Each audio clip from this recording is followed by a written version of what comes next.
নমস্কার। আগের যে দুটি ভাগের ভিডিও দেওয়া হয়েছে সেগুলি আশা করি তোমরা সবাই দেখেছো এবং সেগুলো আশা করি বুঝতেও পেরেছো ভালোভাবে। তাই আজও আমি ভাগেরই আরেকটি ভিডিও দিব, সেটা হচ্ছে 4 অঙ্কের ভাজ্যের ঘরের উপরে কিভাবে করতে হবে সেই বিষয়টা নিয়েই আলোচনা করব। তাই তোমরা সবাই ভিডিওটা দেখো ভালো করে, তাহলেই বুঝতে পারবে যে কিভাবে করতে হয়। ঠিক আছে?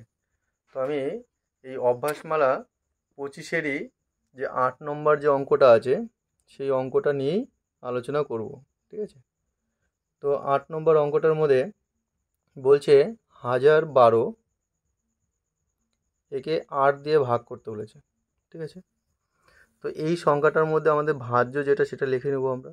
ভাজ্য 1012, ভাজক যেটা সেটাও লিখে নেব, ভাজক 8, আধার যেটা সেটাও লিখে নেব, আধার আমাদের হচ্ছে 8-এর সঙ্গে ভাজকের সঙ্গে তুলনা করে করতে হবে 10। বিচলন কত হবে? বিচলন -2। ঠিক আছে? তারপর কি হবে? পরাবর্ত ভাজক, পরাবর্ত ভাজক, ভাজক হচ্ছে 2 +2। ঠিক আছে? কারণ বিচলন যা থাকে সেই মানটাই হয়, শুধুমাত্র চিহ্নটা পরিবর্তন। তো এবার এটাকে সাজাই। এবার সাজানো কীভাবে সাজাতে হয়, যদি আগের ভিডিও দুটো যদি না দেখে থাকো তাহলে আগে ওই দুটো ভিডিও আগে দেখো। ঠিক আছে? তাহলে কিন্তু বুঝতে পারবে কীভাবে সাজাতে হচ্ছে, কেন আমরা সাজাচ্ছি, সেই বিষয়টা নিয়ে ওখানটায় আলোচনা করা আছে। তারপরে এই যে এই সংখ্যাটার মধ্যে থেকে আমরা সাজাবো, দুটো অংশে পার্ট করে নেব।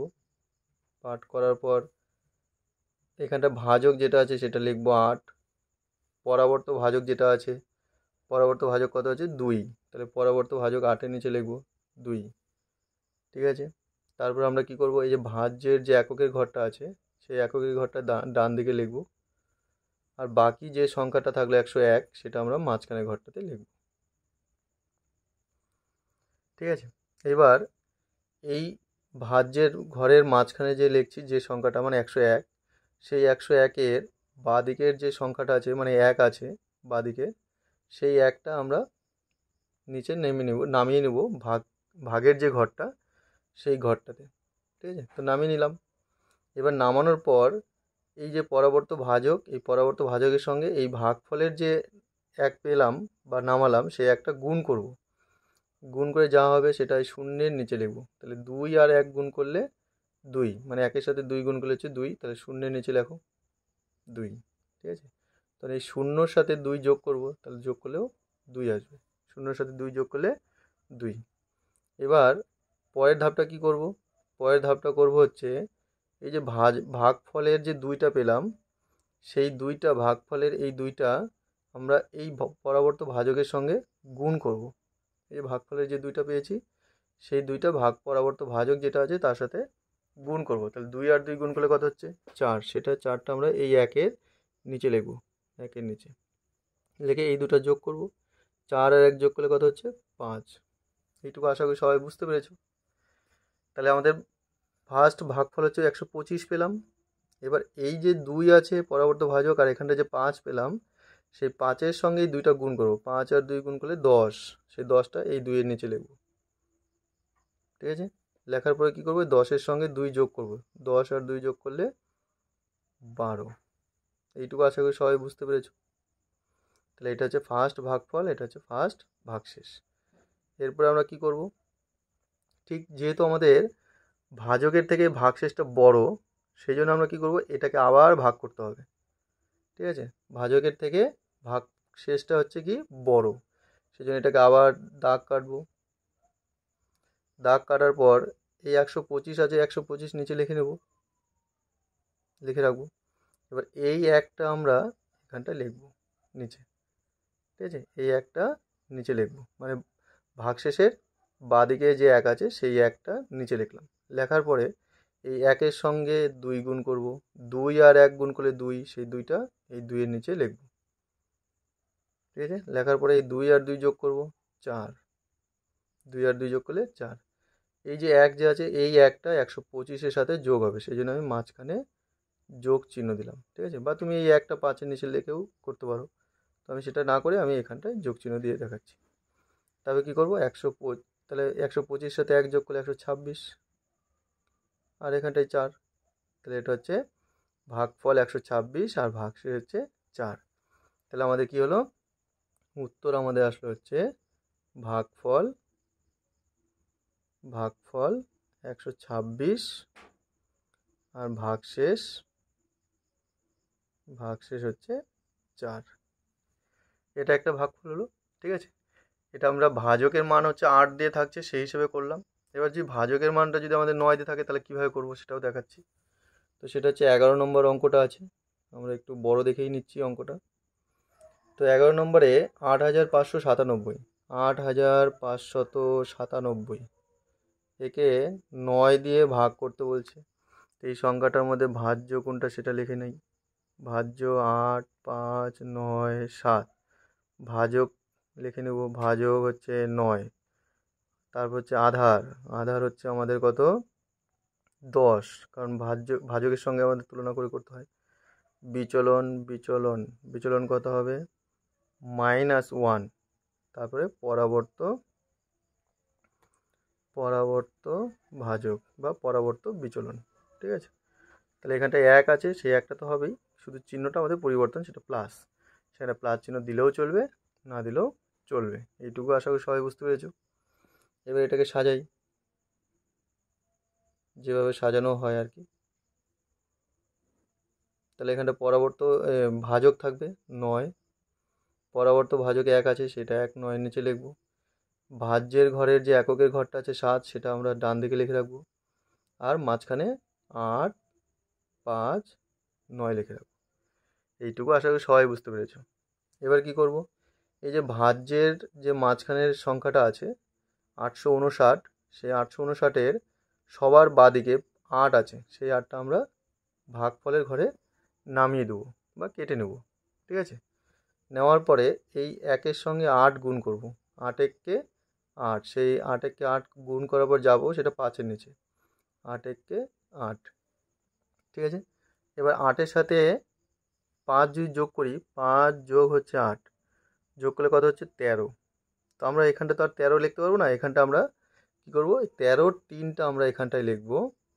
আর এখানটায় যে 1 আছে, সেই 1টা আমরা 8-এর নিচে লিখব এবং সেটা যোগ করতে হবে, সেই জন্য যোগ চিহ্ন দিয়ে রাখলাম।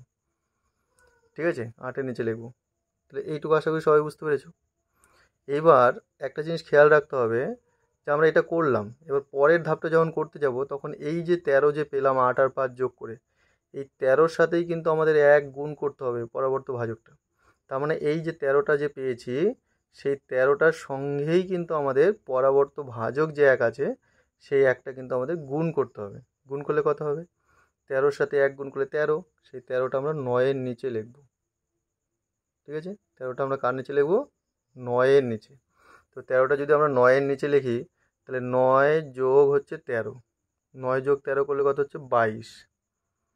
ঠিক আছে, এই যে 22 যে হলো, সেই 22-এর এই দুইটা, ঠিক আছে, ডান দিকের দুইটা আমরা এখানটায় লিখব, আর এই দুইটা আমরা বাঁদিকের দুইটা 3-এর নিচে লিখব। ঠিক আছে, কিন্তু এই যে 22টা হলো, পরের ধাপটা যখন করতে যাব তখন এই 22-এর সাথেই কিন্তু আমাদের এই একটা গুণ হবে। তার মানে এখানটা আমাদের 22 থাকছেই, কিন্তু আমাদের সেটা এখানটা 22টা আমরা লিখতে পারছি না, কিন্তু আমাদের কিন্তু 22টা ধরেই কিন্তু কাজ করতে হচ্ছে। সেই জন্য এখানটায় যে 22টা থাকছে, সেই 22-এর সঙ্গে একটা গুণ করতে হবে। তাহলে 22 1-কে 22, সেই 22 1-কে 22 গুণ করে পাচ্ছি, তাহলে সেই 22টা আমরা 7-এর নিচে লিখব। ঠিক আছে, এই দুটো যোগ করলে কি হচ্ছে, 22 আর 7 যোগ করলে 29, সেটা লিখে দেবো। দেওয়ার পরে এটা আমরা সমাধান করলাম। এবার এটাকে যোগ করব, 8 আর 1 যোগ করলে 9, 3 আর 2 যোগ করলে 5, 2 2 থাকছে। ঠিক আছে, তাহলে এইটুকু আশা করি সবাই বুঝতে পেরেছো। এবার এই যে 29 পেলাম ভাগশেষ আর 952 পেলাম হচ্ছে ভাগফল। তো এই 29টা কিন্তু আমাদের ভাজকের থেকে বড়, তাই না, 9-এর থেকে বড়, সেই জন্য এটাকে আবার ভাগ করতে পারবে। তো এটাকে আবার ভাগ করতে গেলে আমরা দুটো অংশে ভাগ করে নিলাম দুটো অংশে। ঠিক একই রকমভাবে ভাগশেষের বাঁদিকে যে 2টা আছে, সেই 2টাকে আমরা নিচে নামিয়ে দেব। ঠিক আছে, 2টা নিচে নামিয়ে নিলাম। এবার এই 2-এর সাথে আমাদের একটা গুণ করব, 2 এককে 2, সেই 2টা আমরা 9-এর নিচে লিখব। ঠিক আছে, লেখার পরে এই 9 আর 2 যোগ করব। তাহলে 9 আর 2 যোগ করলে কত হচ্ছে? 11। 9 আর 2 যোগ করলে 11। আর এই যে 2টা আছে সেই 2টা আমরা এখানটা যোগ করব, মানে 952 সাথে যোগ হয়ে যাবে। এখানটা আমি যোগ চিহ্ন দিয়ে দিচ্ছি, তুমি করলে এটা করতে পারো যে এই 2এর নিচে লিখে যোগ করে দেখালেও দেখাতে পারো। আমি সেটা করছি না, এখানে ডাইরেক্ট করছি। তারপরে কি করব, এই এই সংখ্যার সঙ্গে এটা যোগ করি, তাহলে 954 হয়ে যাবে, তাই না? 954। আবার দেখো এই জায়গাটায় কি আছে? 11 আছে, এখানটায় 9 আছে, মানে ভাজকের থেকে 11 কিন্তু বড়। সেই জন্য এটাকে আবার ভাগ করতে হবে। ভাগ করতে গেলে 1 নিচে নেমে যাবে, ভাগশেষের বাঁদিকে যে একটা আছে সেটা নিচে নেমে যাবে। এবার এই 1-এর সঙ্গে একটা কি করব? গুণ করব। এই 1-এর সঙ্গে 1 গুণ করলে 1, সেই 1টা আমরা 1-এর নিচে লিখব। ঠিক আছে, এই 1টা 1-এর নিচে লিখব। ঠিক আছে, লেখার পরে এই 1-এর সঙ্গে এই 1টা আমরা যোগ করব। যোগ করলে কি হচ্ছে? 2। ঠিক আছে, যোগ করলে 2। তাহলে 2 লেখার পরে তারপর এই যে একটা আছে, এই একটা আবার এই সংখ্যাটার সঙ্গে যোগ হয়ে যাবে। যোগ করলে কি হচ্ছে? 954 সাথে 1 যোগ করলে 955, আর এখানটা 2 থাকছে। তাহলে আমাদের এটা হচ্ছে ভাগফল 955 আর ভাগশেষ হচ্ছে 2। তাহলে তখন আমরা উত্তর কি লিখব? উত্তর লিখব হচ্ছে ভাগফল হচ্ছে 955 আর ভাগশেষ হচ্ছে 2। এই হচ্ছে আমাদের ভাগ বৈদিক গণিতের 4 অঙ্কের যেভাবে করতে হয় সেটা নিয়ে তোমাদের বলা হলো।